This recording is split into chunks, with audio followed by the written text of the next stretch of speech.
Let's start with the low end first. Let's talk about this fantastic rig. How many bass players again? How many bass players are bass players because you got kicked out of the band on guitar? Just checking. Just checking. No, I'm not pointing the finger. Just curious. Well, if you want to get back at your friends, this is the way to go. Wait a minute. Stand clear. Hey, how many of you guys have had your movement today and are good? I want to check. Your skill. It's really important. Any Larry Graham fans out there? Larry Graham fans, where are you? Identify yourselves. Sly Stone, right? This baby right here. It brings the powers of the day. That's right. Brings the past into the future. What? Gosh, I'm tired. Wow, that was good. That was. Feast? Hey! So, actually, Fender designed this really great cabinet. I mean, I can joke and talk all day, but the truth of the matter is, we've got an 810 cabinet that has the same throw at 2 feet away that it has at 10 feet. And if my cable were longer, Wait a minute. well, she likes it for what it is. I mean, it's just as powerful 25 feet away, which is nice in the cabinet. It has, you see these cool little tubes here, these ports, they're graduated ports. So basically the throw, which means the bass sound, sounds just as warm as even to me as it does to you. So if I'm playing,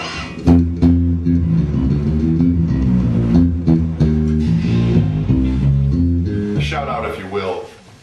it really is a big sound. Right now this is the 800 power amp.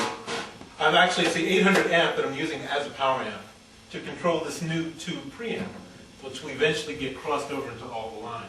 Which is nice about this is that it's like a Fender Dual Showman. Big warm sound, crosses over. Any type of bass player can get a great sound out of it.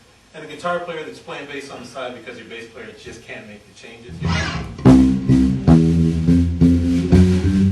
Want to get rid of that guy? Guitar player comes in and plays. I'm sorry. Guitar player comes in and he plays.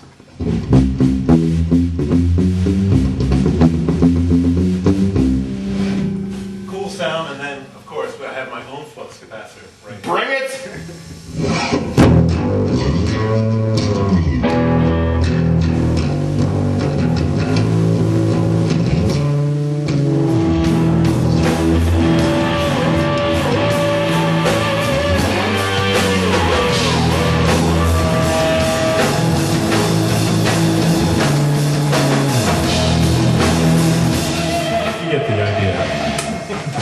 Rock and roll at its finest.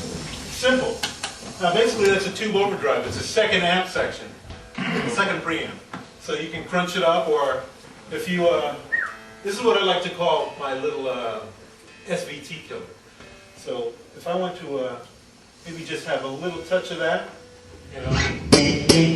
So I got a little bit of transient noise, I got a little paper, I got a little crunch.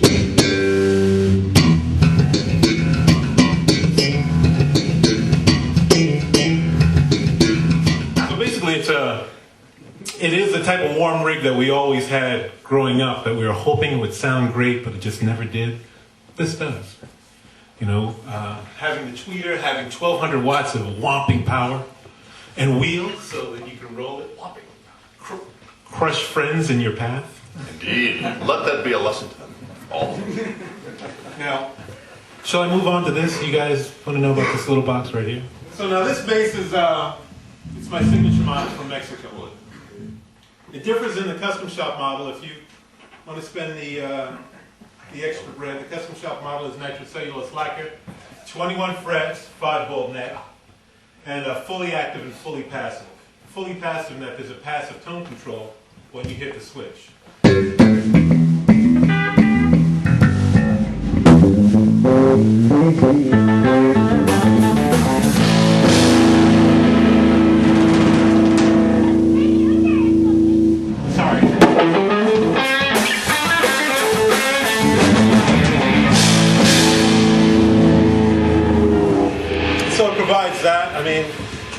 Hey, Mom, is it the way you move? Sorry.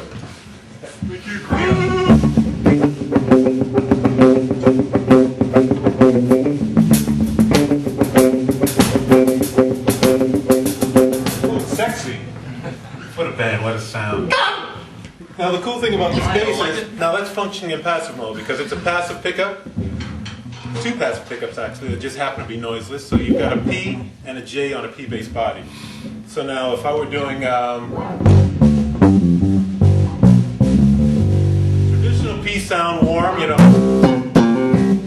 that's a P bass. Or if I were doing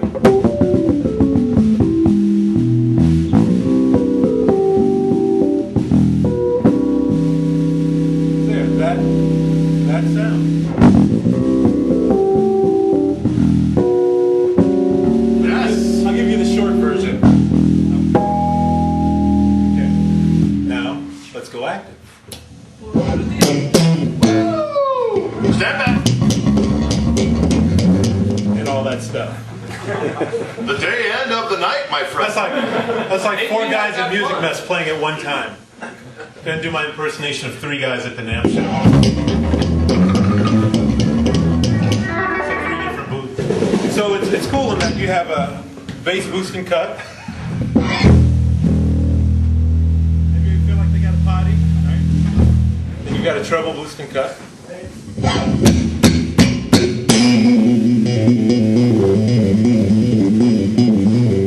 Mid-range boost and cut. And that's a lot of volume right there. So let's back it up a little bit so you can hear it again. You got bass boost and cut. Treble boost and cut.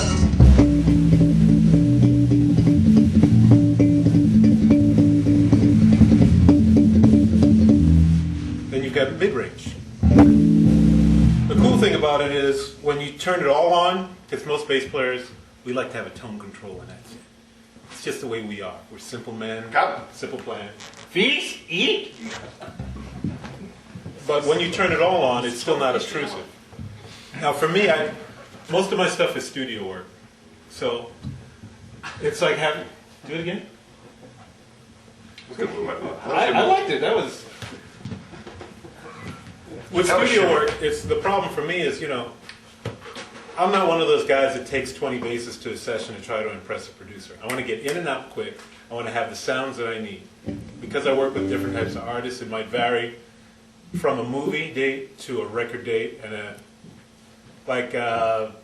day before yesterday was Fiona Apple, Nikki Costa, and Sam Phillips. 3 different types of singers. Before that it was American Idol. Before that it was Mitch Cupstein and the All Night Pounders. Yes. That's a good band. What was it called? Love's Loose? Right. So for me, in all seriousness, for me, my work varies a lot, and I needed a bass that could do whatever I needed to do, whether I was playing speed metal, whether I was playing funk, whether I was grooving, whether I'm playing, you know.